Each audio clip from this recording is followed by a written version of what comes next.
10. You are listening to BBC Radio Scotland. It's Connie McLaughlin with you until noon today. Coming up, 2019 was a heck of a year for my next guest. Well, do you know what? It was mixed. I enjoyed winning the British Quiz Championships and getting married. I less enjoyed the diagnosis of a progressive neurological disease. Yeah, I'm going to be speaking to the Chase Paul Sinha about life with Parkinson's disease and, of course, his very, very busy schedule.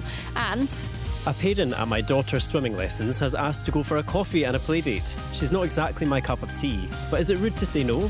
What do you think? The Court of Karen will be back in session. You can text me 80295 with your thoughts on that already. And Now it's time for the attitude. Ready? We're ready.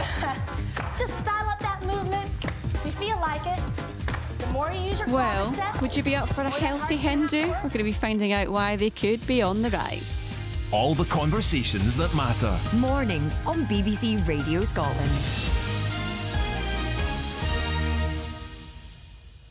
A healthy Hindu. That means not a lot of booze, not a lot of L plates, not a lot of, I think, fairy wings was something someone mentioned a little bit earlier on.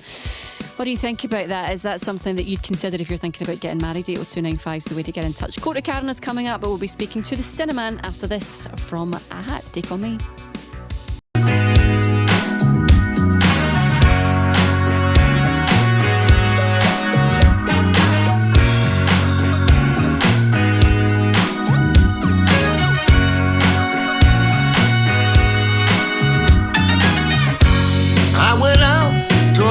One night, when I got there, the place was closed. I could smell food cooking, so I just followed my nose. I seen this little place, y'all, where I had never been. All the ladies were fine there, so I paid my money and walked on in. Y'all, it was nothing but a party. You know, it put a smile on my face. Good cold drinks and good music. Everything was just my taste. I liked this place. And you know, I'm coming back again. I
Listening to Radio Scotland, it is Connie with you until midday today, lunchtime live, up after that. But are you a big fan of this?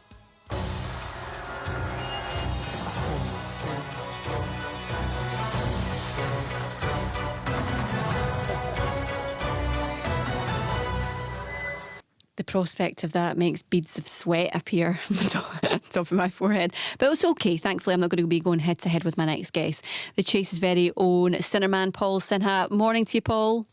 Good morning there, Connie. How are you? I'm good. Hearing that theme tune, does that get you sort of ready and excited at the prospect of who you're going to face? Does it get you sort of... No. It's a job. It's a lovely job. I'm really glad I'm doing a job that I enjoy. But it's a job, and it doesn't produce any Pavlovian response in me at all. Oh, that's a shame. I suppose for radio, that's okay. You could be saying it does anyway. We would never know the difference. Right, so you do The Chase, you do a quiz series on Radio 4. You've got a comedy tour as well. You're also a qualified doctor. You're a very busy man. How do you fit it all in?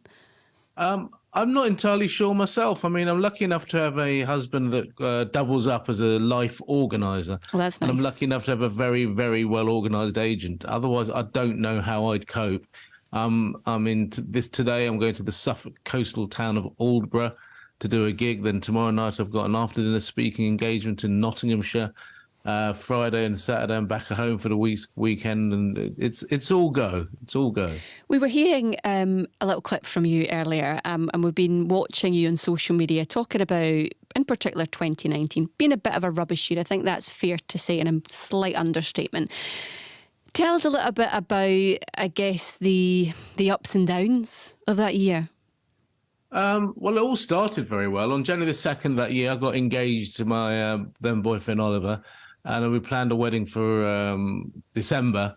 And in the middle, I got diagnosed with Parkinson's disease, which wasn't a huge surprise in the sense that I've been having problems that have been very much not dismissed, but diagnosed as orthopedic problems with my shoulder. But by the time I was diagnosed at the end of May, it was very clear to me that something was seriously wrong. But you know what? It seems such a long time ago now. Yeah. I mean, for anyone that's lived through this pandemic, 2019 seems an eternity away, and life just goes on. And you become very much aware that I'm not alone in having serious health problems. I'm not alone in having serious problems, and we all just, your family and your friends and the people that you consider to be the most precious people around you. You work to support each other, and that's how life moves on, really. So I don't think about it all the time. I sort of made the press last week talking about the symptoms of Parkinson's disease, because at the moment they've been showing repeats of The Chase. So they're showing episodes of me from 2020 and 2021 when I was on a different medication to what I was on now. And that medication made me very, very chatty. And I watched the show and I think I barely even recognize the person that I'm seeing on screen, because he's so significantly more verbose and loquacious than what I feel at the moment, which is very much at a more normal level. Because the process of increasing the dopamine that's circulating in your body, which is a major neurotransmitter, can cause side effects. And one of those side effects I had with the medication is I couldn't stop talking, which is, I suppose, good. If you're a stand-up comedian, it becomes advantageous to be chatty. But there are times when I was watching myself on The Chase going, am I ever going to shut up? And with that, though, because you're going through these changes and you are, I suppose, trying to find the medication that works for you and trying to process what's happened and understand the diagnosis for yourself. But you described The Chase as the day job. You're still having to go to the day job, and it must be increasingly difficult to put a mask on it and be that Chase version, the Sinnerman at work, whenever these symptoms and other things that are happening to you and changes within your body are clear for them people to see. Well, people can see that, again, this is dependent on what medication I'm on and my general state of health. And interestingly, by the way, you're talking about healthy Hindus, where you're looking at an unhealthy Hindu, so that's quite a coincidence. But the walk that I walk into the chair changes when I watch it, depending on what year you're watching me. Because in the years running up to my diagnosis, I was limping more and dragging my arm more And when I started taking the medication, I was suddenly dragging my arm less and limping less. So I can almost date, not least with the roller coaster in terms of my weight and size, with various diets that I've been on the last 4 or 5 years. I can almost date an episode of The Chase just by looking at how I walk into that seat. But like anything in life, you just learn to deal with it. Nothing is easy. Work is not easy for anyone, regardless of whether you're healthy or unhealthy. And I don't put myself on a pedestal for having Parkinson's. I just think that I am in a position where I have a diagnosis and a disease process, and I'm in a privileged position to let people know what it's like, to increase people's awareness of Parkinson's, because for a lot of people, it's all about the tremor, and that's what people know about Parkinson's, but actually it's about so much else. When you talk to as many people with Parkinson's as I've done in the last 3 or 4 years, you realise there's many things that we have in common and there's many things we have very different. But the one thing that is quite noticeable is that we don't all shake. We don't all have a tremor. And the tremor is very much a small part of my life. What's it been like for you then? How does it manifest itself? For me, it's about slowness of movement. It takes me quite a while to get ready and to get dressed for things. It takes me quite a while to have a shave and a shower because my right shoulder and my right hand is slow. My left hand I'm very dependent on, which is a shame really because I'm not left-handed. But my left-handed I'm very dependent on. My right shoulder drags. My right shoulder is stiff and slow in its movement. I find it harder to type now, and I'm very much more dependent on my phone than my computer. It's easy for me to type on my phone than it is on a laptop. These are fairly unspectacular and uninteresting symptoms, really. Whereas people know the headline symptoms are shaking, but they don't realise how much your life slows down. The other things with the medication and everything, and the discomfort in the shoulder, I don't get as much sleep as I used to, and as a result, I'm genuinely more tired. How does that impact you, on programmes like The Chase or on your radio programme where you need to be cognitively firing on all cylinders? Does the slowness in any way affect your speech, or does it affect the way that you process thought? Well, I hope not, because the Chase would have to spend a lot of money to insure themselves against me losing because of Parkinson's disease. True. I've always said that if there's anything about my Parkinson's disease that is causing me to lose episodes of The Chase, then I will walk away. But actually, my quiz form has been as good as it's ever been, both on The Chase and in the other quizzes that I take part in over the years. I won a major national quiz championships at the beginning of April. Was it beginning of April? Yeah, beginning of April. And I'm doing well. I'm doing, my quiz function and my cognitive function and my ability to answer questions at speed is excellent. But it's very noticeable that I will monitor these things, because the first sign that it's no longer excellent, I will happily just walk away from The Chase and go, I don't want to be a burden on you. I don't want you to put up with less than adequate performances just because I've got Parkinson's. If for any reason I feel that I'm causing the show to lose money, then I'll walk away. But as far as I'm concerned, I'm not causing the show to lose any more money than anyone else. than anyone else. Well, the sound track to that show is usually the backdrop to a lot of people's dinners of an evening, and it's a mainstay in a lot of people's houses during the week. Being part of something like that, and even the quizzing in general, how does one get into that? How does one realise one day, wait a minute, I'm pretty decent at this? General knowledge was always part of my life. I was a very driven and academically gifted kid with an interest in general knowledge. And yet, when I reached the age of 37, having been fleecing quiz machines for a number of years and winning pub quizzes for a number of years, I became aware that I was nowhere near as good as lots and lots and lots of other people that took quizzing more seriously than me.